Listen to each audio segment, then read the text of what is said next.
Ladies and gentlemen, we are live!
Welcome everyone to MMA Weekly with Austin and Chef Dan at BS Sports GI Network. I am Austin. It's my co-host Chef Dan. How you doing today, Chef Dan?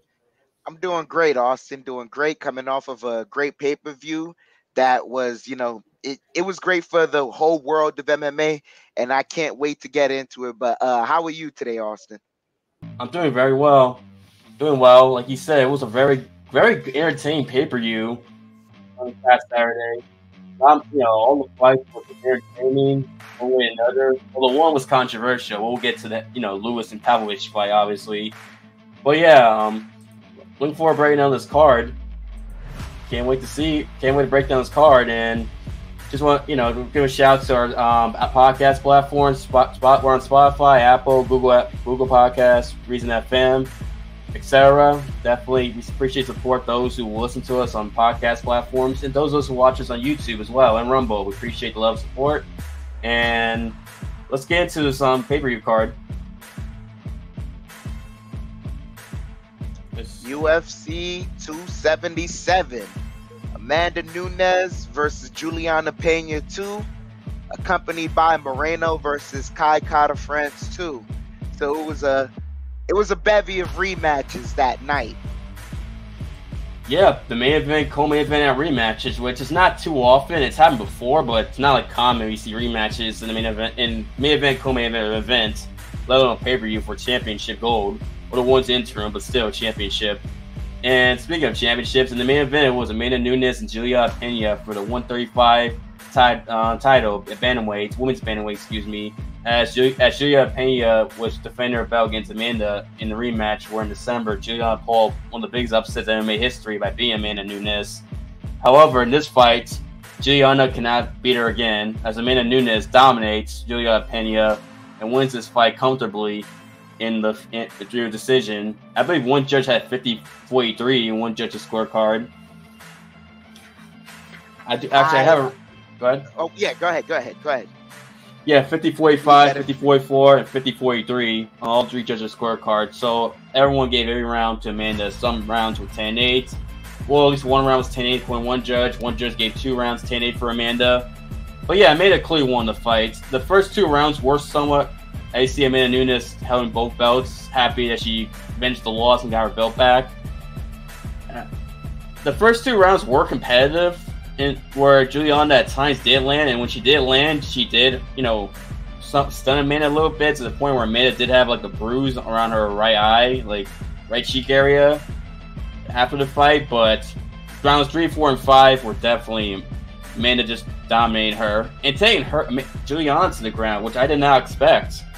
her be so willing to take Julianna to the ground, because Amanda kept knocking down Julianna several times in this fight.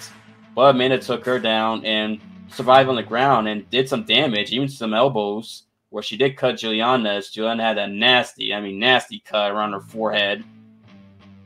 But I gotta give Amanda credit for doing damage to Julianna on the ground and surviving some submission attempts that Julianna landed. As you see the cut there, that nasty cut in her forehead. She has two, but it's the big one, the center of her forehead. Nasty, yes. Oof. Julianna's one tough woman, because a lot of those shots Amanda landed would have knocked out most women. And normally it would knock out most women. We all know Amanda Nunes got a lot of power in her hands, and Julianna survived it. So you gotta give Julianna credit for surviving the beating she took, but also still going after Amanda, trying to go for submissions, despite being on the bottom and being victim of some very good ground and pound. But overall, this was Amanda Nunes' night, so you gotta give her flowers for winning the fight, the rematch, especially so dominant. Yeah, I agree with you 100%. This was a dominant showcasing by Amanda Nunes. We even saw, I think, in the second and third round, there were like 2 to 3 knockdowns by Amanda Nunes, where she knocked down Julianna like 2 or 3 times. And that's where you could see some of those 10-8 or 10-7 scorecards coming in for certain rounds, because a knockdown naturally gets you a 10-9 round. But if someone knocks you down, at least 2-3 times, that could each time you get knocked down, that's potentially a deducted point right there. And that was what Amanda Nunes had showcased in the power. It was a great performance by both ladies. Some people were trying on Twitter call this fight the greatest women's fight of all time, which I had to say kind of slow your roll. This was nothing like Joanna Jędrzejczyk versus Zhang Wei Li, the first one, or even like the second one. This was neither of those, and the second one ended fairly quickly. So that's for me to tell you that this was not like that. Not to say that this was a complete domination by Amanda Nunes. Julianna definitely had her moments where she flurried Amanda Nunes and how she was able to get the whelp under her eye. They would even show times where she was on the bottom, and as Amanda got comfortable later on in the round taking Julianna down. But that was only after the first couple of times where she took Julianna down, and Julianna threatened her multiple times with triangles and arm bars from the bottom, where she almost got it, and Amanda had to just fight her way out of it. So those were pivotal moments for her. Dana White said that Julianna has to get plastic surgery on the cuts in order to, help them heal themselves. So hopefully she gets a healthy recovery, hopefully she gets a healthy road to recovery along the way there. But the biggest thing for me that I took away from this fight was, it was kind of after the fight, how Amanda didn't name an opponent that she wanted next. She kind of laughed off the fact that Valentina Shevchenko had said that she stole her style and everything, right? Valentina throwing her hat into the ring. It is what it is. My issue, though, is Amanda saying after the fight that she didn't want to finish Julianna and that she wanted to go 5 rounds with her, when that was clearly not the case. All throughout the fight, it showed that she wanted to get the finish, but Julianna was just that tough. She couldn't finish Julianna. You got to give kudos to Julianna right there, because I know she doesn't want to, but right now you're even 1-for-1. And granted, this was a dominant performance, but Julianna had her own dominant performance over you in the first fight. And not to say that this could call for a trilogy, but could Julianna possibly, after this loss, get 2 good wins and say, I want the trilogy, and we totally not dismiss that? That's a possibility right there. Yep. So I don't like, I didn't like the way Amanda just, she tried to change the narrative immediately after the fight, saying that she didn't want to finish Julianna, that she wanted to go 5 rounds with her. That was not the case, because you could see all throughout the fight that she wanted to finish Julianna.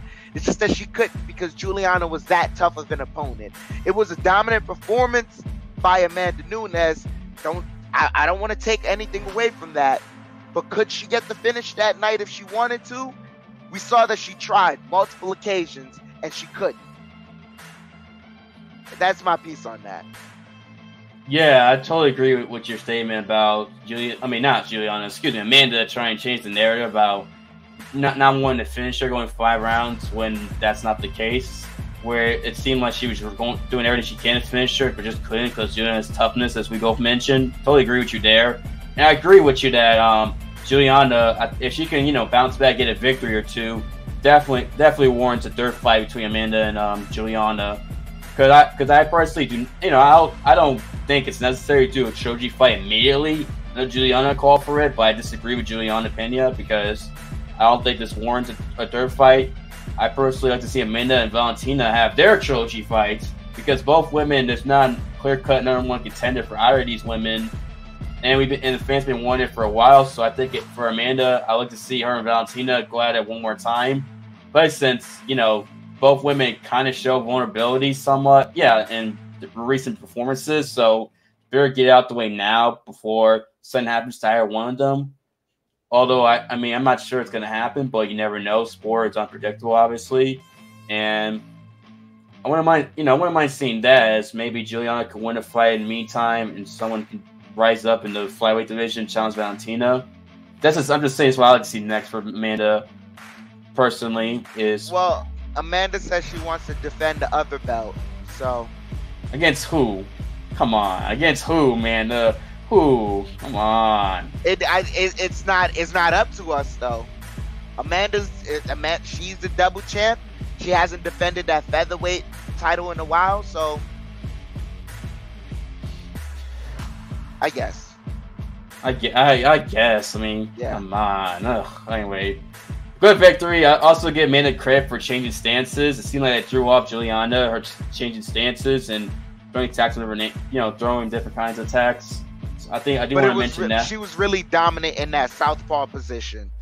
Yeah, that right hand just kept going off and finding its place. Right. Exactly. Yes. Right. Exactly. And her changing stances definitely helped her big time with this fight. And hopefully Julianna can work on her striking because her striking at times was not great at all. I'm just gonna be honest. She did. She landed, but she had to do like a flurry a lot of times. When she didn't. Yeah, it did not look the best. But overall, entertaining fights. Congratulations to Amanda for getting her belt back. And we'll see what's next for Amanda as we can move on to the co-main event, unless there's anything else you want to add. Now, let's move on right into the co-main event because this was also an interesting fight between Brandon Moreno and Kai Kara-France as Brandon Moreno wins this fight via TKO, man. He got Kai Kara-France out of there, what I believe in the third round. He was in the third round. Third round, liver kick and then ground strikes. And that liver kick was deadly, but it was crazy because it came at a point where Kai Kara-France was essentially about to take that round. He had all he needed to do was kind of just work out the clock, continue doing what he was doing in the way of his striking, and he would have won that round. But Brandon Moreno delivered the liver kick, and it was toes on the liver, man. It hurt. I don't know if we don't have the picture of the scar, but it left a scar on Kai Kara-France's body where you saw the indentation of Brandon Moreno's toes and, just the damage it left right there. But Brandon Moreno, man, he was game all night. He was very, very game.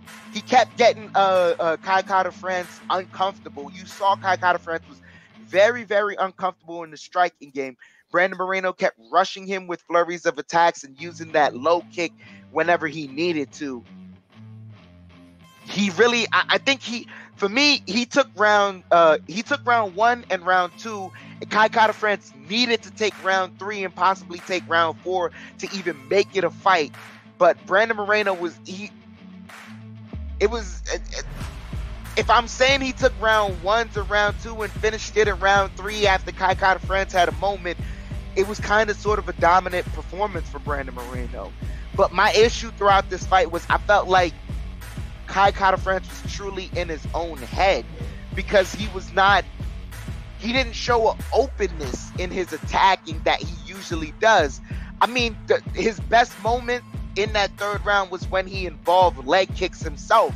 And he kind of stayed away from the leg kicks throughout the first and the second round, which it didn't make sense to me. I don't know what Eugene Barriman was telling him to do, if they saw something that they didn't want Brandon Moreno to capitalize on. But as much as it was a Brandon Moreno night, it wasn't Kai Kara-France's night, man. This is a night where I just, I didn't see Kai Kara-France at his best. What did you see?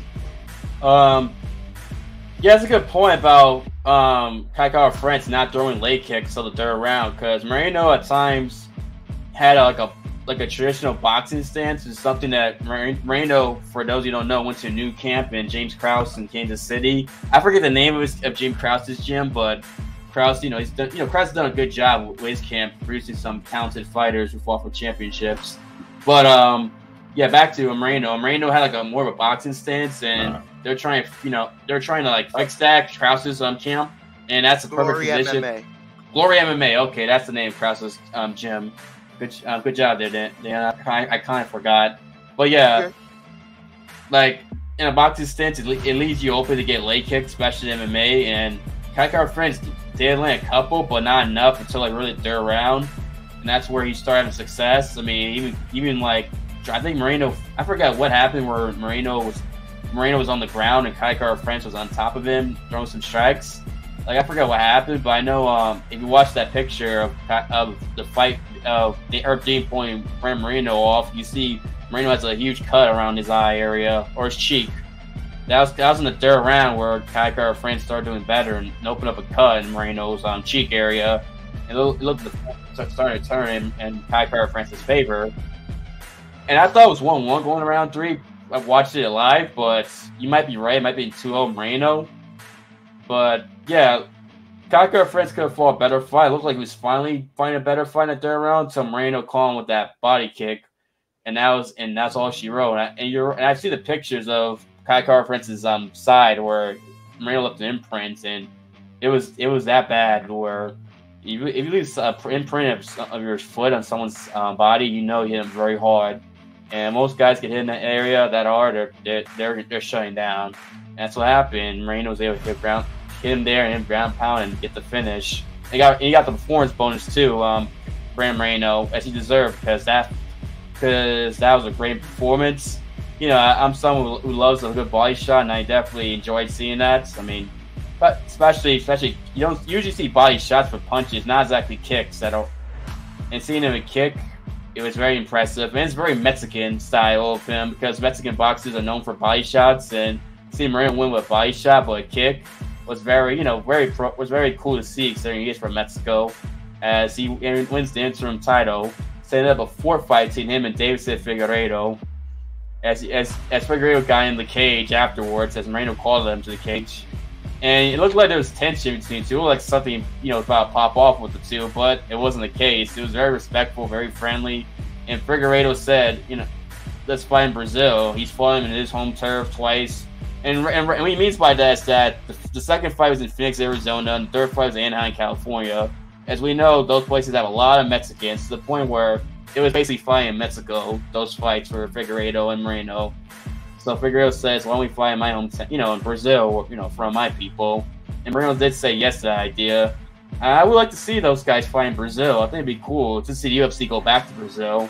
Especially if Oliveira obviously won't be able to fight in Brazil if it's like an end of the year. So why not have this fight as the main event of that card? Figueiredo Moreno 4. It's not often you get a 4-fight MMA. That the big event for Brazil, Brazilian champion against his biggest rival. And I'd like to see that fight hopefully in December for those two in Brazil. Hopefully, if not, then obviously it doesn't matter. Either way, I want to see that fight, see the rivalry. That rivalry end. It's rare that people want to see a 4-fight between two people, but it's warranted for these two guys. It's very warranted, as these guys, they put on shows and between each other. Like, I still remember that first fight between them. Yeah, that's how fresh it is. So if you remember each and every fight they went through, and you just go, it warrants it. Every fight has a different story, and they each show different things in the next fight, and they're evolving as fighters. We're seeing them like they push each other and evolve each other as fighters. And as you know, as boring as it may seem right now to some people that, oh, these guys are fighting again, like down the line, when history of the game is told, these guys have etched their place as they are a page in their own spot in the history, because it's very rare that you have two athletes come together and they're taking the title away from each other, yet at the same time they're making each other better. It's very rare, and that they have to compete against each other consistently, and the score is really, really even. It's 1-1-1. Yep. Yeah, that warrants a 4 fights to settle this rivalry once and for all. Both guys still top of their game, and can't wait to see that 4 fights. Like I said, hopefully in Brazil. If not, doesn't matter where. I'd love to see anyway. Excuse me. Look forward to that fight. And like I said, I'm glad you mentioned the history books. The history books. When we look back in history of MMA, this I can't say trilogy, quadrilogy. How would you say it? Quadrilogy? Quadrilogy. Yeah. Something like that. Yeah. Definitely something to be talking about for a long time. Something that would go down. Something to be talking about for a long time. Definitely been in history books, and it's really cool. It's pretty cool. All 3 fights have been pretty entertaining for the most part. So I expect the 4th fight to be the same. We knew the second and the third match wasn't going to be as exciting as the first one, because the second and the third become chess matches. That's what they are. You're looking for who got the distinct advantage. And we saw, this is what we talk about when we talk about the evolution. That first fight, it ended in a split. It ended in a draw. Yeah. And a lot of people took away from that as like, yo, Moreno's tougher than we thought. Figueiredo shouldn't be as active as he is. And we're going to find out what happens between these guys. We give Figueiredo enough time off. We give Moreno enough time off. They come back to it again. What happens? Moreno changes things up with the wrestling. Really with the wrestling and the striking. But more so when he gets Figueiredo down into the wrestling, we're like, wow, we didn't expect that from the Mexican boxer. Then what does Figueiredo do in the third match? He introduces leg kicks along with the change of camp. He's training with Henry Cejudo. So now he opens up the lexicon. He's not going full board. Like, we wanted to see Figueiredo kind of calm down the power and be an egalitarian with the strikes. You want him to diversify and kind of just, hey, you don't have to throw everything with that right hand you think is dynamite. Give a little something to your jab. Give a little something to the knees. Give a little something to the leg kicks.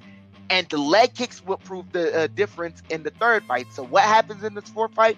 We don't know. But we know that both of these fighters are bringing something different. We're excited for that. Yep, can't wait. And look forward to that fight when it happens. As we can transition to the next fight on the card, third fight on the card, which is in the heavyweight division between Sergei Pavlovich and Derrick Lewis, as Pavlovich wins via TKO 55 seconds in the first round. And now this is a lot of controversy, as I mentioned earlier, with this fight, because a lot of people, including Dana White and obviously Derrick Lewis, thought the fight would stop prematurely. As Pavlovich started landing some shots in Derrick Lewis and rocking him, to the point where Lewis did fall down, and then when Lewis fell down, as Lewis was kind of getting up, Dan Murrieta jumped in and stopped the fight. And it's unfortunate this fight ended so quickly, especially in this controversy, because it looked like, I want to see how Derrick Lewis handles, because Derrick Lewis, we know, has been rocked before and made comeback victories several times in his career. Most famously, Alexandre Volkov, UFC 229. Where Volkov was winning all that fight, and in the final minute he posted the victory. When it looked like he was on the way to losing. And his other fights too. I think the Tabora fight, I remember he was losing and he came back and won. Not as badly as the Volkov fight, but still kind of like that as well. So Lewis has a history of making comeback victories. Although I understand the refs coming from this instance, because if you watch that fight, Derrick Lewis fell down face first, almost like when guys tend to fall face first the way Lewis did, usually it means they're knocked out. And Sergei Pavlovich has a lot of power in his hands. I mentioned he had like 12 knockouts in his TKOs in his career. No, 11 or 12, I forget. It was one of those two. So you know Sergei Pavlovich got a lot of power in his hands, and the way Lewis fell and the fact that Pavlovich has that KO ability, it looked like Lewis might have been out, and I could see where maybe Dan Murrieta stepped in and thought Lewis was out. And so I understand so I'm not going to be too critical of the ref that much. I mean, I understand why people are, but I understand where Murrieta's coming from. This isn't a case where the ref jumped the gun too early. I mean, he jumped the gun, but I understand where it's coming from. It's like one of those things where we wonder what the ref was thinking that night.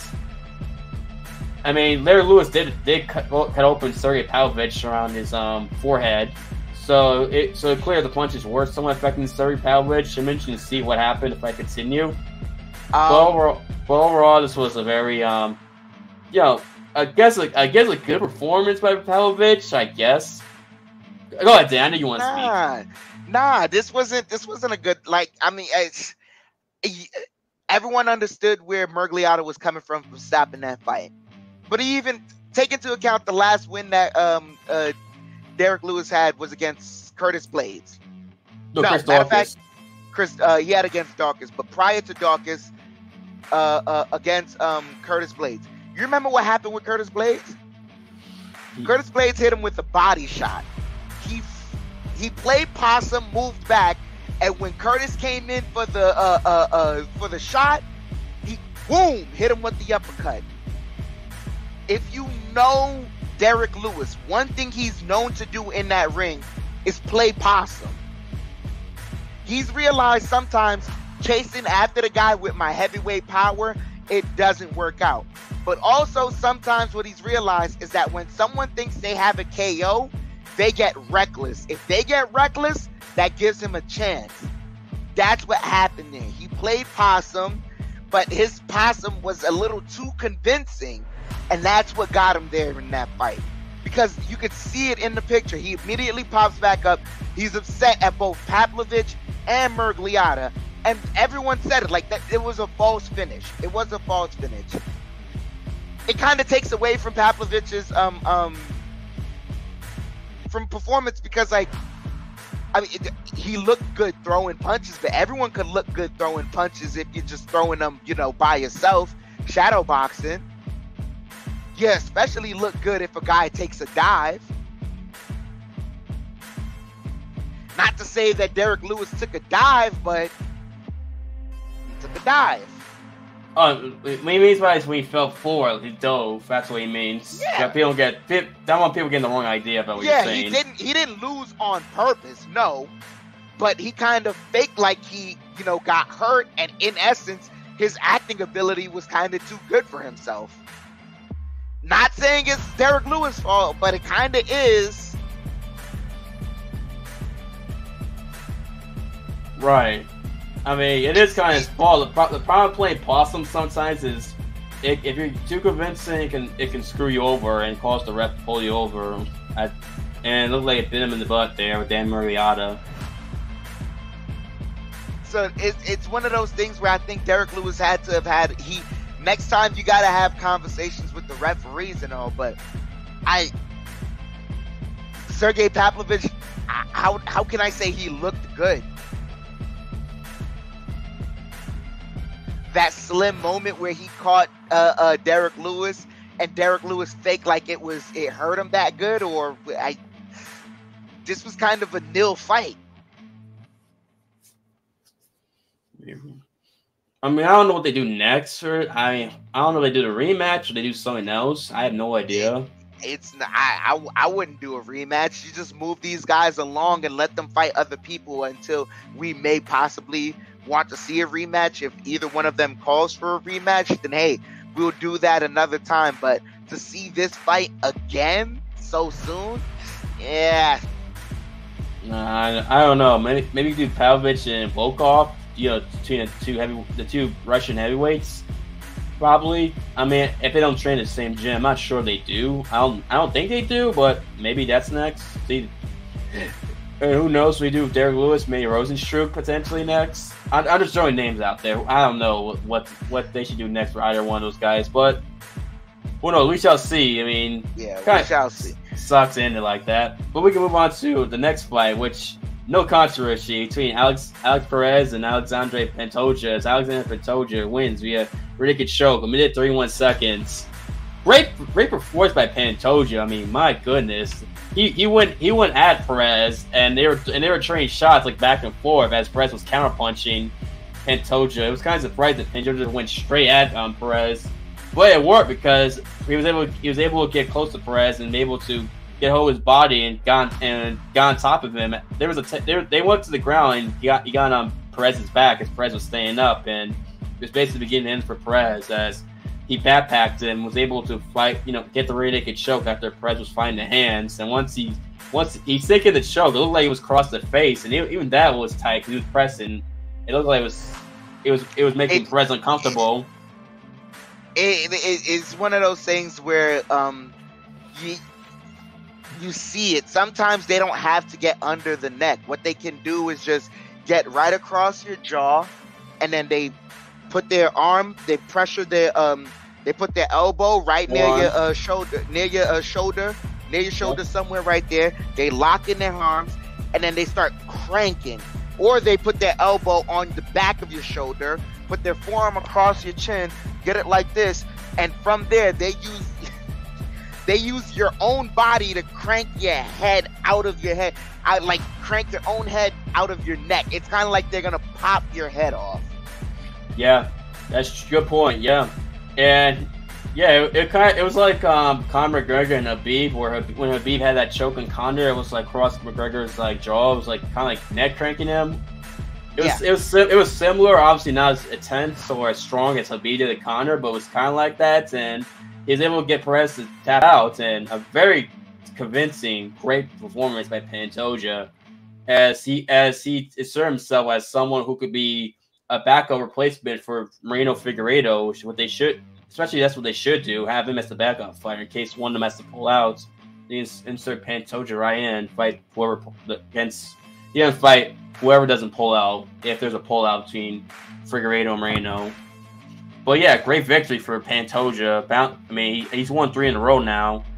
So this is, it's hard. It's hard not to be impressed by Pantoja. Pantoja, I feel like, doesn't get his dues. Hopefully, he's getting his dues now, considering the performance he just had against Alex Perez. I don't know what to. Go ahead. He's next. Yeah, he's next. He's next. There is. I know. All right, Moreno has the interim title. He's gonna fight Figueiredo. Kai Kara-France just lost, and he has a win against Kai Kara-France. Yep. He's next. There is no more denying Pantoja. After the dust settles with this quadrilogy, the next guy the champ has to worry about is Pantoja. That's it. He's next. I can't, if he fights another fight, I'm gonna be questioning why. The only thing I would have to guess is it's to pay bills. He's next. No, you hit the nail on the head. He's next. And like I said, it should be the backup fighter in case anything happens to Moreno or Figueiredo. But after that, it should be Pantoja. But to be fair, I don't know how long it's going to be. Like I said, hopefully in the year, Figueiredo and Moreno can have their quadrilogy. And after that, he can fight then. But I don't know how long it's going to take. So he may take a fight, like I said, pay bills, probably. But Austin, I'm going to tell you this, man. It's like one of those things where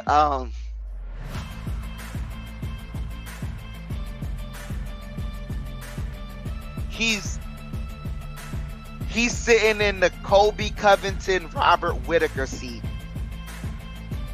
That makes sense. You know what I mean? Yeah. You can't deny him a title shot now. Or Holloway earlier in the year. He's in the Holloway, Covington, Whittaker seat. He's #1 seed, and he's that guy that you can't deny him the title shot. And then even if he loses for the title, if he wins the next 2 fights, guess what? he's fighting again for the title. Or if he wins the next fight in dramatic fashion against a guy who was supposed to be next, he's fighting again for the title because you can't deny him. Yeah, I agree. I totally agree. It's just I just wonder how long it's going to take for him to get that fight. Hopefully it's not too long, because that can maybe pause and maybe take a fight in the meantime, but we shall see. But yeah, definitely next in line. Totally agree. He's in that Holloway, Covington, Whitaker slot, basically, or position. Totally agree with you there. But great victory for Pantoja. Great. And hopefully he's getting his dues, like I said. As we go on to the first fight in the card in the light heavyweight division between Magomed Ankalaev and Anthony Smith. Magomed Ankalaev wins via second round TKO, 3 minutes and 9 seconds in the second round, and somewhere in the first round, Anthony Smith's his ankle or his foot had like an injury. It was a rare injury because at first Dana White said that the leg wasn't broken, but then last night he took back his words as he learned that it was like a rare break in Anthony Smith's leg that the doctors identified, and that would cause his leg to be broken or messed up. I don't think it was leg; it was more so the foot area. Yeah, it was near the ankle somewhere. Yeah. Yeah, exactly. I believe it was a kick that Magomed landed on Anthony Smith, if I'm not mistaken. I think that's what caused it. It was a kick that Ankalaev had checked. He either checked it or blocked it. Okay, so I thought it was a kick that kind of hit the area as Smith was trying to block, but I think you're right, actually. I believe you're correct about that. The first round, it was a lot of exchanges of leg kicks and things like that, and kicks in general. Not exactly super action packed, but it's like a feel out round for both guys. And in the second round, Smith's leg kept bothering him. Smith went for a takedown. He was trying to initiate the grappling because his foot was bothering him, and it backfired because he really didn't have a force to try to take him down. Even if he was healthy, it probably wasn't going to work against Ankalaev try to take him down. Let's just be honest. Nah, he's just DC had was it DC on the call? DC, yeah, DC, yes, DC Rogan. and Rogan, yeah. And DC said it as I'm watching him as he shot. He goes, he watches him shoot and he goes, no, that's it. He's done. He can't fight right. He's like, that leg is done. He can't do anything. It's probably broken. He said because he went to go for the shoot, and Anthony Smith, he would have at least had enough power. He's a smart enough wrestler that he would have known to power adjust it to a way, and he had the angle to where he could have drove it on that ankle side and gotten the takedown. But the most he could do was get into the in the takedown position where he has the double leg and just stay there. That's the only relief he got for the leg. So now he's staying at that point. He's not trying to take Ankalaev down. He's just trying to give his leg some, just some breathing room. He sees it in Anthony Smith's body language. And from there, it's okay, Smith is more worried about the leg than the fight. And Ankalaev took control of that. Right, yeah, good point. That's a good point. I'm glad you mentioned DC's commentary, because that definitely makes sense, especially with the leg injury and what he did, and what he was trying to do. And once he could feel the takedown, Ankalaev got on top of him and just was able to land some very vicious ground and pound. You heard those shots, you could hear them, how hard they were, and it was Smith really couldn't defend himself. Even if he was limited to his mobility, which means he was a sitting target, like a sitting duck, basically, and he really couldn't do much to the point where the ref had to stop it. And it was a good call for the ref and a good victory for Ankalaev. I mean, this wasn't like Anthony Smith just walked funny, his leg got broken, or something like that. It wasn't like Aspinall and Curtis Blaze last week. It was more so caused by the injury is caused by something Ankalaev did. So that's why I say this is a good performance for Ankalaev. And I think for Ankalaev, I think you have to do him and John Pavlovich next. The winner fights the winner of Yuri and Glover. I think that's kind of fair. What wins between? Go ahead. Yeah.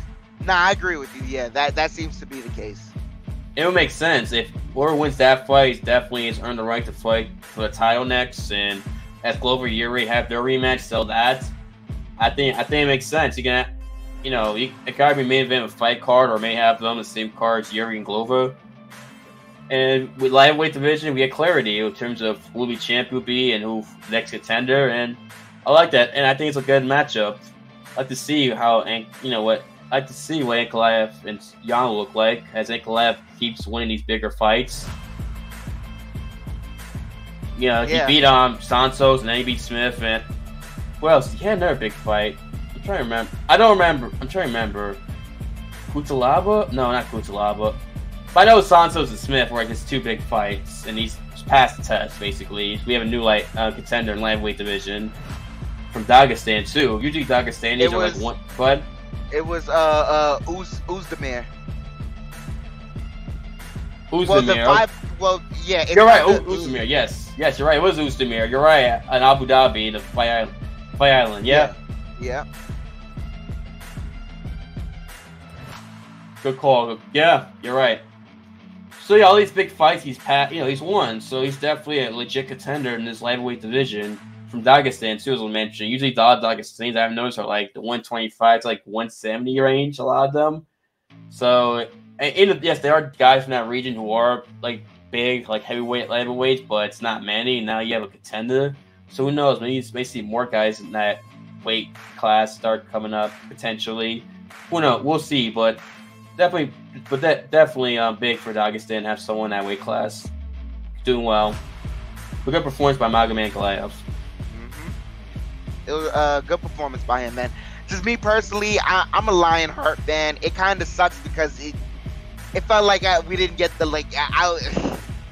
it just sucks as far as we didn't get the full fight, that the full healthy Anthony Smith to kind of, whether he wins or loses, he goes out on his own shield. I wanted that to be that way, but it is what it is. Yeah. Aaron, is there any of the prelims you want to mention? I know there's a prelim you want to mention. I'm going to leave that one to you because, like you said, you kind of hinted at it earlier.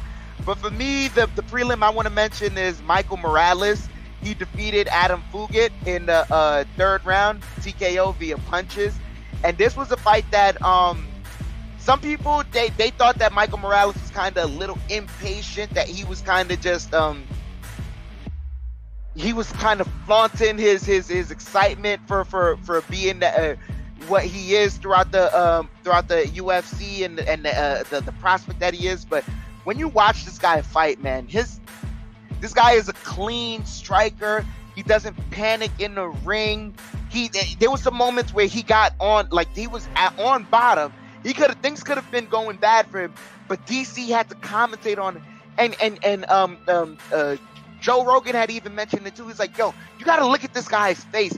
He's on the bottom. There's no sense of panic, but look at his feet movement. He's never just body triangle. It's feet on the hips and trying to throw something up. And if not, he's kicking off to try and get up quickly because he knows where his bread is buttered. So this guy is immediately trying to get to the advantageous spots. You're appreciative of moments like that. And a guy like this who I feel is going to go far in the UFC. So I'm excited. Michael Morales, look out for him, man. That's a fighter I wanted to mention. Yeah, one fight I want to mention is Drew Dober and Rafael Alves. I knew it. Yeah, Drew Dober got a knockout victory over Rafael Alves. Very good. No, I mean, very good fight, entertaining. It was very competitive at times, and Drew Dober, who looked like who had lost to Islam, then lost to, I believe, Thiago Moises, looked like and then earlier this year, he was getting whooped by Terrence McKinney. I mean, McKinney dropped him twice, and he had that crazy comeback victory against McKinney. Now he's on a 2-fight win streak, 2 knockouts in a row. Great performance by Drew Dober. I mean, I enjoyed that fight. You gotta tell the people how he did it. Wait, damn. Wait, I'm am I forgetting how he did it? I'm forgetting the sequence. No. Why am I? He got Alves along the cage. They're swinging back and forth, and Dober hits him with a wicked hook to the body. That's right. Now I remember. And Alves tried to move forward, and he just crumbled right there. Yeah, that's right. Oh my god, that's right. I don't understand how you missed. That's a good hook to the body, man. It was. See, I was thinking body shot, but I was afraid that wasn't the case for some odd reason. I was like, wait, was it? Part of me thought that I was thinking part of me thought it was another fight that happened for some odd reason. That wasn't this fight. I knew they were near the. I knew Alves was in Dober like fighting against the cage. Well, Alves is the back of the cage. But for some reason, I thought another fight had a body shot. That wasn't this fight. But you're right. Now I'm remembering. I don't know why I forgot. That was so odd. But thanks for reminding me. Yeah, great body shot. Like a great hook. Awesome performance. Awesome shots. Beauty. Now I remember. It was a beauty. Yeah, it was a great one. And Drew Dober. Him and Bobby Green. I heard some people want to see him and Paddy Pimblett fight, which it's not the terrible idea, but I like the Bobby Green fight a little more for Drew Dober, personally. Yeah. I agree with you. A Bobby Green fight with Drew Dober, because both of those guys and plus I'd love to see the promo leading up to the fight, especially those who, if they were to interview those two, what they had to say about each other, because I know they have some nice things to say about each other, but at the same time, they both some sly, slick talkers that would do enough to get this fight promoted well. Yeah, that's a good point. Yeah, I agree. But yeah, I like to see him and Bobby Green, Dober and Bobby Green. Let's make that happen. Prefer that fight over him and Paddy Pimblett at the moment. There's two more fights I want to mention to just close off the preliminaries. One, Nicolai, he got a TKO, knees and punches, then a TKO against Igor Portiera in the second round. Nicolai, at first people were kind of questioning because he was highly touted and he kind of came out a little slow in the beginning. And people were kind of questioning, all right, what is Nicolai doing here? Because you shouldn't have this approach that you have. And he was aggressive and he was trying to, they were like, we know you're a wrestler, but why are you trying to stand up with this guy when this guy's a more credited stand-up guy, striker than you? And Nicolai, he kind of started off doing that, but then he mixed it in at the right time. All it took was one grappling exchange, and that shifted the whole face of the fight. From then on, it was dominant. He just kept going after Igor, kept going after him, and ended it with some knees, and then just finished it off with a standing TKO. So salute to Nicolai Negumereanu. Another fight I want to mention, even though this fight ended in a split decision, both these fighters put on a great performance. Jocelyn Edwards versus Jian Kim. Jocelyn Edwards won this fight via split decision, and it was truly a split decision because I think that third round could have potentially went to Jian Kim, and Jian Kim could have walked out of there the winner. But Jocelyn Edwards won that fight. It all comes down to the third round, really, if you're watching that fight. First round goes to Jian Kim. Second round goes to Jocelyn Edwards. The third round, though, the crazy part is Jocelyn Edwards, I think one of her knees was compromised in that fight. So for her to have even eked out that victory was impressive. But I thought Jian Kim, in my opinion, I thought Jian Kim won that fight. But split decision could have gone either way. Okay, and that wraps up our UFC 277 coverage. Pay-per-view card, pretty entertaining. It was a good card. It was good. It was better than UFC 276. I think I'll say that. Yeah, it was better. Like I said, a lot of good action-packed fights. All but the main event were a finish.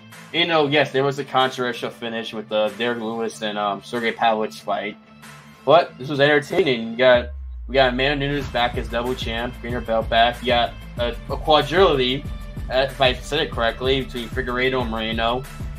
We got the next contender, the winner's probably going to fight Pantoja, who had a great performance, and Magomed Ankalaev is right there, this close from getting a title fight. Him and Jan Blachowicz, number one contender fight.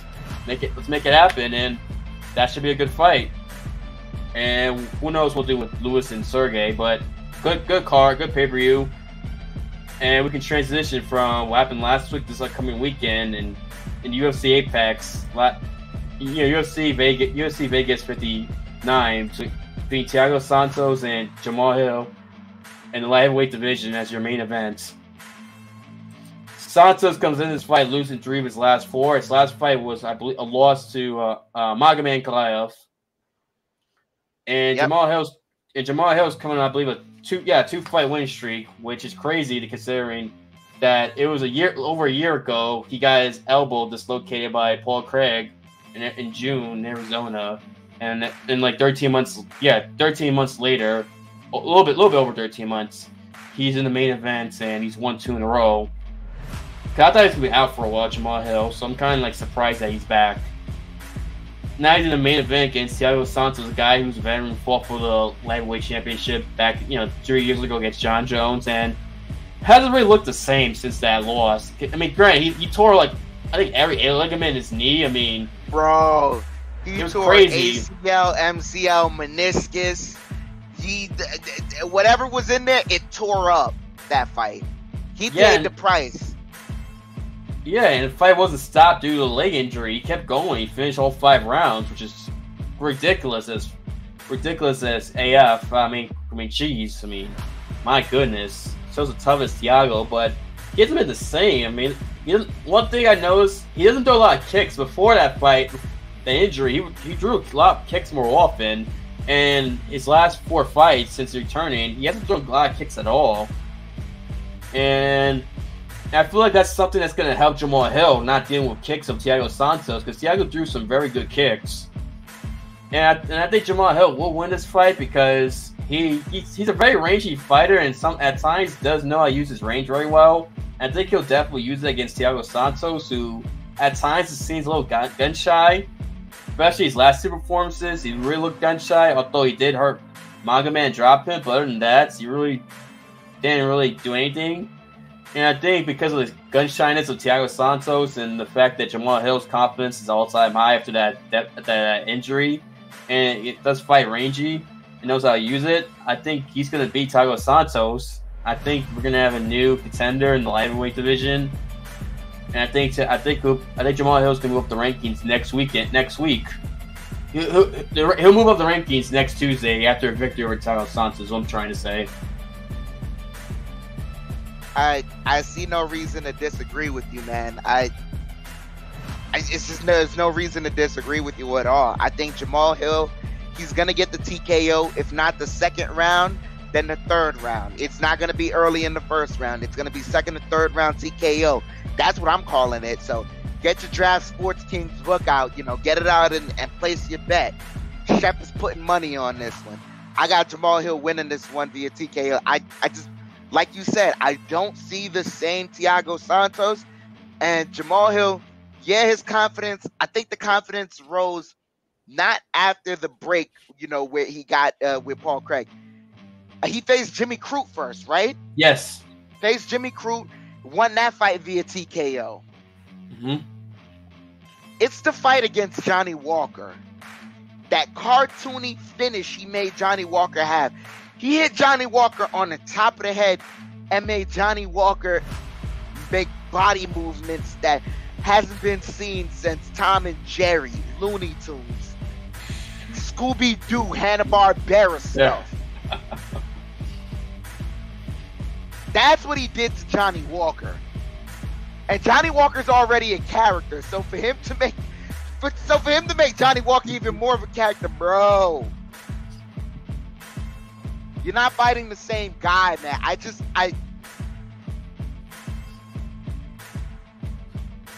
Jamal Hill's 2nd or 3rd round TKO, man. I'm just cartoon character Johnny Walker. I'm sorry, that was funny. Yeah, that's true. No, you're right. You're right. Funny? You know what's funny? I saw the video of the knockout, right? And you got to keep rewatching it. But then people on Twitter, they have no time on their hands. They have nothing but time on their hands. Right. So the cartoon sound of it's the whistle. Yep. And everything's falling. They did that to him. Damn, that's so hilarious. And they put Benny Hill music on this man getting knocked out. Like, bro. Benny Hill is damn. That's funny. No, but see, that's how involuntary the body movement was. So when you get something like that, it's like, bro, this man is He's got a different level of confidence in his power now. He just made that man do that. He has a different level of confidence, and if you don't have something to address it, it's good night, Irene. I got Jamal Hill getting a TKO second and third round.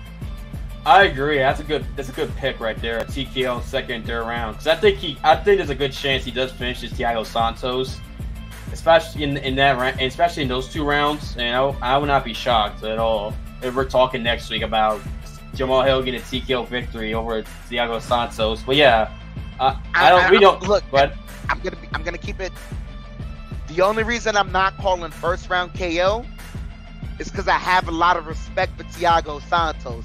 And I still, maybe it's just a bit of naive optimism, but I still hold hope for Thiago Santos of old, a little bit of that to come back to where you don't even have to be blasting a whole bunch of leg kicks, but throw a little something to, make him think about something else. And from there, you could change it up. And Thiago Santos has been prone to be a grappler when he needs to be. So maybe that grappling can negate the range of Jamal Hill. That's why I'm not calling for the first round KO. But other than that, I would be. This man made Johnny Walker do that. And I'm not saying Johnny Walker's better than Thiago Santos, but to make another grown man make that body second and third round TKO, bro. Yeah, I agree. Yeah, I mean, we're in agreement. Jamal Hill over Thiago Santos. We can move on to the co-main event, which is a pretty exciting co-main event. Vicente Luque and Jeff Neal. Luque's coming off that loss to Belal Muhammad, and it was a frustrating loss because he could have done more and didn't. We talked about in that we reviewed that fight back in April, and before that he had won 5 in a row. 5 in a row, and looked like the next contender at welterweight. But that fight, if he had won that fight, it'd probably be him and Usman in Salt Lake City a couple weeks for the title, not him and Leon potentially. I wouldn't be surprised if he had won. They would have done Luque and Usman for the title, but that's not the case. Edwards getting the title fights, and Luque's looking to bounce back against Jeff Neal, who's come off victory over Santiago Ponzinibbio back in December. And both guys do have ability to finish each other, to finish their opponents. Both Jeff Neal and Vicente Luque, especially Luque. And I can see this fight going to decision, despite both guys having the finishing ability. And I'm leaning towards Luque at the moment. I think Luque is going to have a bounce back performance. I know that performance against Belal wasn't the best, but I think he's on a mission to prove that wasn't him, and that he wants to correct that wrong. And wouldn't surprise me if he does against Jeff Neal. And I'm leaning Luque. Now, hopefully I'm not sounding biased because I am a Luque fan, but I think Luque will win decision.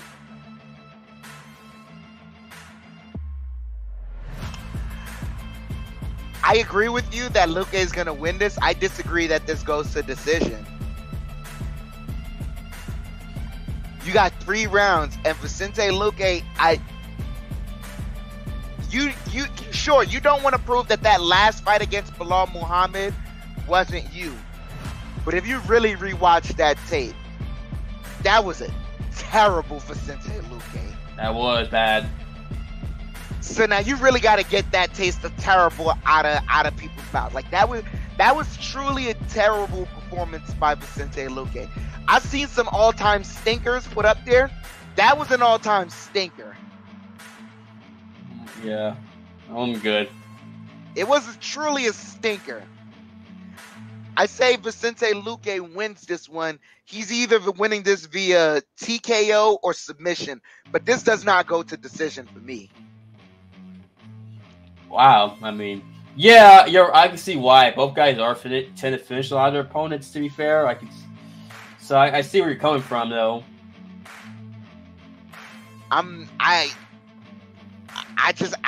It's nothing. I don't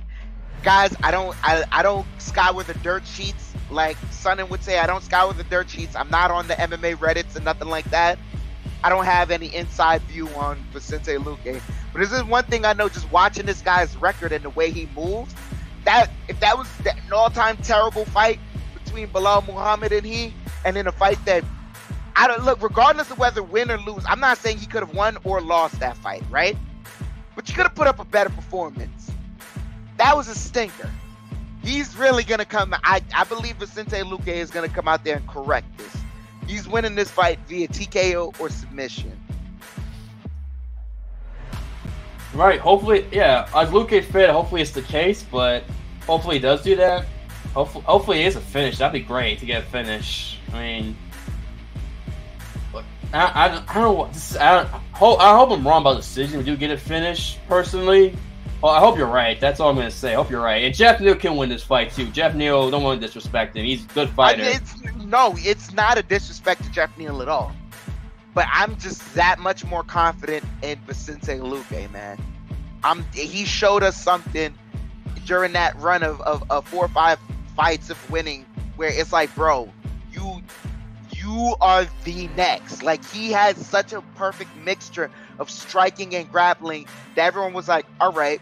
And Kamaru Usman is just falling in love with the strike. But what happens when you have a guy who's willing to mix in both? And he's got hands like that. And is that a good point? Yeah. Can't wait for this fight. I'm excited. This is a good co-main event. Very good co-main event for this card. Yeah. And there's 2 fights on this card that are Ultimate Fighter finales, which is Magomed Usman and Zach Puga, and Brogan Walker against Juliana Miller. I have not watched The Ultimate Fighter. Neither, I don't think you haven't watched it either, right? I will tell you, I have not watched The Ultimate Fighter. No. Yeah, I mean, so it's gonna be introduction to both of us for all 4 of these fighters. I agree, and I don't get The Ultimate Fighter. Like, you have the Contender Series. So what's the point of The Ultimate Fighter if you have the Contender Series, which is basically find new talent? I mean, I know The Ultimate Fighter saved the UFC and the Griffin Bonner fight in the finale back in 2005, but it's just like, I don't know what's the point of it now. I mean, okay, I'm gonna tell you something right now that Sonnen said this before, and I agree with him. Go ahead. The Ultimate Fighter is a vehicle used to help promote a title match. That's what it's used for now. And in a way, it helps give multiple opportunities to other fighters. So the one thing a young fighter can't say is that Dana White isn't out here giving opportunities for everyone to get into the UFC. Because he has his own regionals. He's watching his own fighters, regionals, because they're, Jorge Masvidal, if he puts up a regional, Dana White sends people there to watch some of the fights. I mentioned the Dana White Contender Series. Then you have the Ultimate Fighter, plus other regionals that he's watching, and he may take a fighter or 2 from Bellator. Yeah, Zach. Yeah, it's true. And One FC. Yeah, One FC, and I believe if he already has that deal with ESPN, 9 times out of 10 he has some cooperation with PFL. Yeah, there's a lot of PFL fights that go there, and a lot of it's usually that's true. You see PFL guys going to UFC, like Justin Gaethje is probably the big success story from the PFL to UFC. There's other guys too. Which is why the Kayla Harrison story is kind of like everyone's looking at her with the side eye, like, you really think you're just going to stay there and you're going to fight the best competition in PFL? I know, yeah, but yeah, I agree. That's another story for another day. But in regards to that, right? Right. That's what the Ultimate Fighter is. It's a vehicle to help promote these title fights. So these guys are coming off of helping promote the Peña versus Nunes fight. Right. Here's the issue that we all have. It's lost its luster. Yes. So now, why didn't you have it to where Colby Covington versus Jorge Masvidal? Thank you. And part of it's Jorge's fault because I think Jorge didn't want to do it. I mean, because and part of it's, I don't know if it's Jorge's or UFC because Colby was down. I know Colby Covington was willing to do it. And this is like.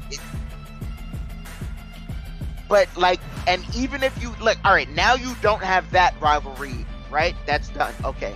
Right.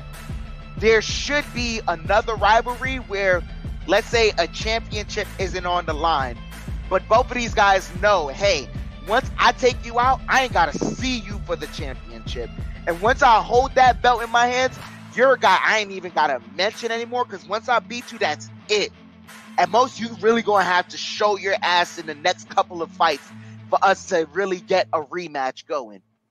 Why not have it with that? Why not have it with genuine rivalries? Because that's what used to happen. Like, some of these guys had genuine rivalries which helped push the title fights.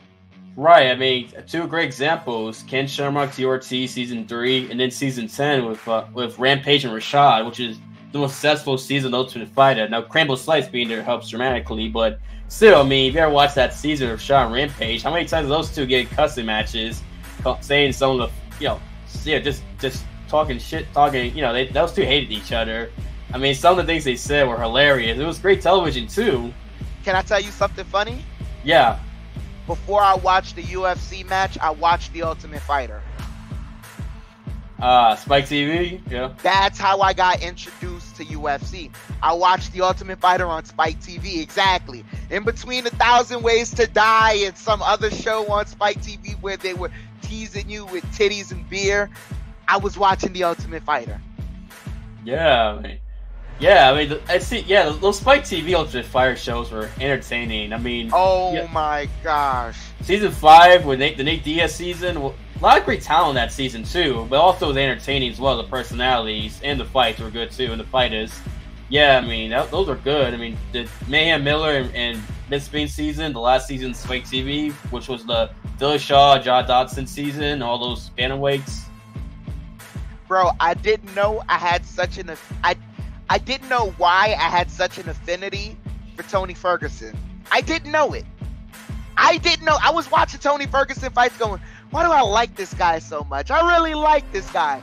Not knowing that if I go back and, if I watch my takes, I go, holy crap, I was watching this guy on The Ultimate Fighter when Brock Lesnar was there. Yeah, you forget it. He was, Brock Lesnar was his coach in The Ultimate Fighter. Yep. So that's, that's where The Ultimate Fighter has lost that's where it's lost some of its luster and its lore, is that in the fact that they only do title fights now. And if they did genuine rivalries, if they had something to where, like, these guys are,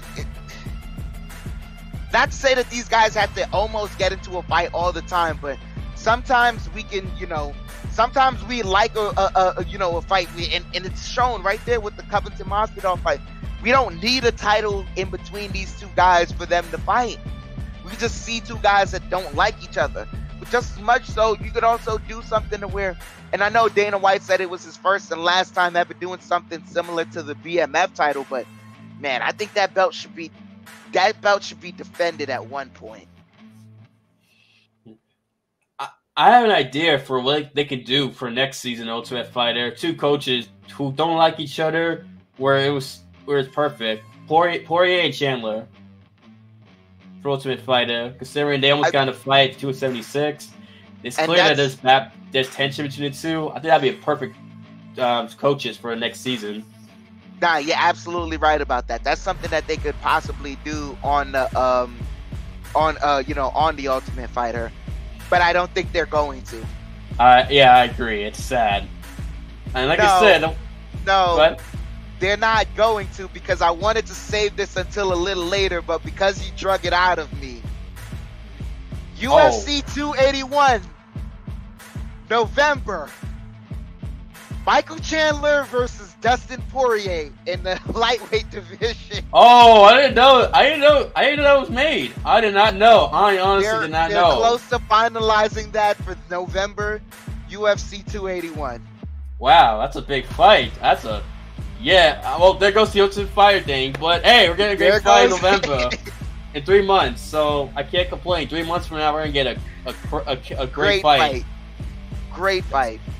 I'm excited for that. Let's go. But yeah, I mean, those two fighters lost as a lure. Two guys who can finish you via grappling, but they're gonna. But they get knockout power. Yeah, exactly. We didn't even finish this card.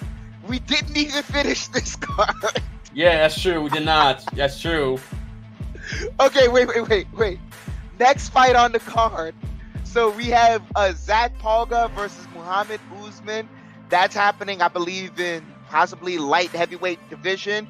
I think, And then we have Juliana Miller versus Brogan Walker.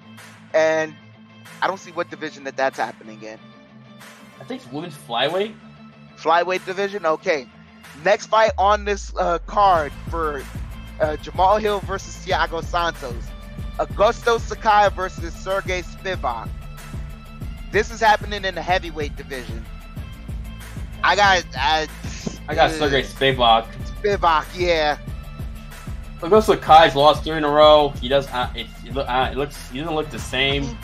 But he lost. Wait. Go ahead. Listen to the 3 losses he has. Alistair Overeem. Okay. All right. Yairo Rosenstruik. Tai Tuivasa. Right, that's true. Not exactly the worst guys to lose to, but not exactly the worst guys. But the way he look at times, he doesn't look like he looks overwhelmed at times. And I think Sergei Spivak is a guy who can got a lot of, he can finish you submission or KO and TKOs. I think he's got 6 KO and TKOs, 6 subs each. And I know he's coming off victory over Greg Hardy, where I think he's the one that picked up Greg Hardy, right? I think it was him. Yeah, he's the reason Hardy's out there at UFC right now. Which, Greg Hardy's a big boy. To pick him up like that, I think he carried him too and walked took a couple steps. To do that against someone with Greg Hardy's size is like, what the F? I mean, man, that's crazy. But yeah, it shows how strong Sergei is. And I think Sergei's got good finishing ability, and I think he will finish Augusto Sakai. I think he's got a chance to take the ranking spot from Sakai. So what, you got this being a first round, second round, or third round TKO? Probably second round, because I think Tai finished in the second round, if I'm mistaken, in their fight. Okay. This may possibly end in the first round for me. Right, and I got Spivak in the first round. I like Spivak. I think Spivak, I know he lost to Tom Aspinall. And I think that might be his last loss. Yeah, it was his last loss. Yeah, exactly. And Aspinall high on, the injuries is just frustrating, but we're high on Aspinall. Aspinall will bounce back in. Not bad loss to have. I think Sergei will be ranked next week. Especially, I think so. It should be a good heavyweight matchup. And I believe the next fight, the first fight in the card is between Erlani Liski and Priscilla Cachuara in the women's... Cachoeira, yep.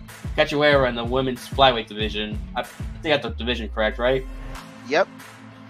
I think I go with Erlani Liski in this fight. I think she's a better fighter. I know she's got more losses than Cachoeira, but I think Liski has a way to finishing her. I mean, or beating her at least. I'm leaning towards that way, but I know Cachoeira's, her losses were to Molly McCann and Valentina Shevchenko, which not exactly the worst losses the world to have, especially Valentina, obviously. And Molly's has looked like a very good fighter recently. He's won 3 in a row and looks like her stock's going up, obviously. She got ranked she got ranked this Tuesday. Oh wow! Okay, wow! Look at that! I didn't know. But yeah, I'm leaning towards Liski. Her nickname is the Queen of Violence, and hopefully she can live up to that nickname. I know she's done before with that sick knee bar that she did on Luciana Carolina several years ago. I'm not sure you remember that knee bar. Yes. Oh yeah. Yes. Oh yeah, it was nasty. If you ever seen it, it's hard not to cringe because of how painful it was. But I think she's gonna win. Could be wrong. It's crazy. What? You talked me out of my decision.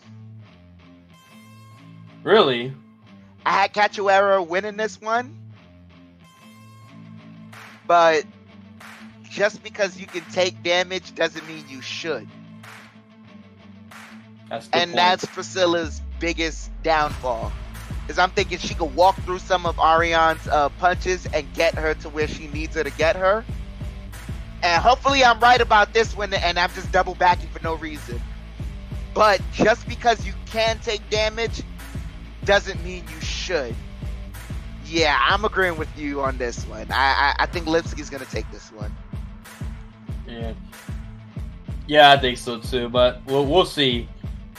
Is there any fight you want to mention the prelims before we end the show? Hell yeah, I gotta mention this fight on the prelim. I know who it is, Terrence though. McKinney versus Eric Gonzalez. McKinney back, baby. Let's go. I'm happy I saw that. one. Me too. When I saw that, I was like, all right, McKinney's back. Let's go. Oh, another fight that I'm interested in, because I know this girl, she DC's interested in her fights too, because she's got a ways to go, but she got to figure things out. She has talent, she has a ways to go, and she's got to figure it out. Myra Bueno Silva, she faces Stephanie Egger. If Myra Bueno Silva can... The only thing stopping her sometimes, I feel, is her own self. She's got to get out of her own way. There's moments in fights where she celebrates where she doesn't need to. There's moments in fights where she's throwing fists from next week and she doesn't need to. Stay calm, stay within yourself, throw the 1-2, throw some leg kicks. Wait for your moments. Your moments will show. Maybe throw something out there to see what they're going to do, but sometimes she does a little too much. But I love her. But she does a little too much sometimes. I'm excited to see her fight. She's going to kick off the preliminaries. Maybe she can get out of her own way, but she is an exciting fighter. Yeah, Terrence McKinney's the going guy I'm definitely looking forward to seeing. And I think he's going to win. I think he's going to bounce back. I think this is a good matchup for him against Eric Gonzalez. And yeah, bounce back from that, bad loss he had where he dropped Dober twice in the first round, but then he got finished by Dober, which, crazy fights. I mean, great one-round war, but he's going to bounce back, and I'm looking forward to seeing Terrence as he continues to rise up in this division. There's also one more fight I'm looking forward to. We got Austin's favorite fighter, man. Who? It's Takashi Sato versus Brian Pooh Bear battle. Pooh Bear is back. The return of Pooh Bear. Good fighter. Hey, he's a good fighter. The nickname's just, I hate the nickname. The nickname is crazy. Terrible. I mean, his name is good. Brian Battle is a great name. That alone is fine. It's just that Pooh Bear is so it's deflating. It's why? Come on. Why? Yeah, you kind of ask why, yeah. Yeah, but good fighter. Brian Battle's a good fighter. I'm, look forward to seeing him fight.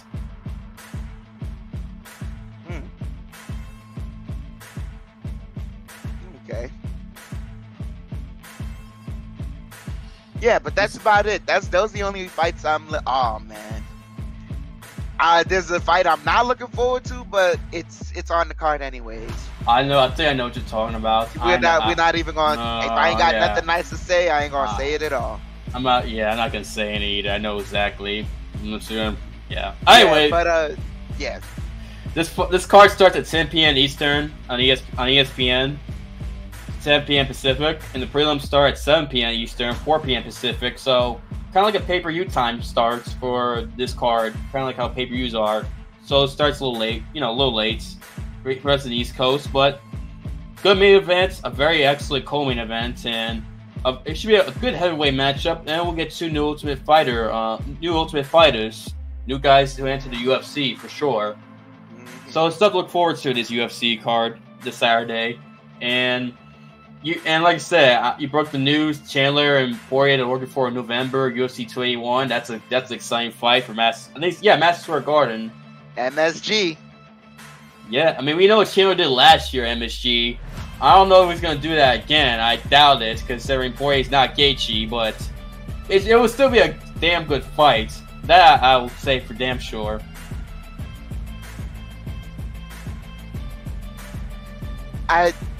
When I got that news earlier in the show, I cut you a look. Everyone will see it if you go on YouTube and you can see it. I was cutting Austin a look because I'm like, what they just did, they don't know, but they just did that. We here. Yeah, I didn't know until then. I'm like, damn, I'm excited. I can't wait for November. I can't wait. Yo, Thanksgiving is gonna be extra special, man. Yes. Thanksgiving is gonna be extra special, man. Yep. That for sure. Can't wait. I have to rub my hands like Birdman. Yes. Gotta do the Birdman hand rub. Yes. I won't be screwing my artist like him, but that's another story for another day. That's another story for another day. No libel. No, you can't sue us for libel either. But thank you guys so much for supporting. If you guys can, there is a support program there that has both our cash apps where you guys just give a little donation if you could. Everything will go right back into the show and helping build better, get better technology and things of that nature. But thank you guys so much for joining us, whether that be on YouTube, on Twitch, or on Rumble, or on any of the podcast platforms, whether that be Anchor, Google Podcasts, Apple Podcasts, Spotify, Spreaker, wherever you're joining us, iHeartRadio. Thank you guys so much for joining us. I'm excited for this one, man. We got Hill Santos. That's a potential KO show right there. Poirier and Chandler. Woo! Yeah, we back. Remember? We back. Yeah, exactly. And also Jeff Neal and Vicente Luque, the co-main events. That's a great fight too. Great co-main event. I'm excited. And yeah, we back and look forward to breaking down next week these fights. And thank you guys for watching and listening to us on the podcast platforms or video platforms. We appreciate the support. We'll see you guys next week. Have a good day, good night, whatever time you're watching this, and we'll see you next time. Peace.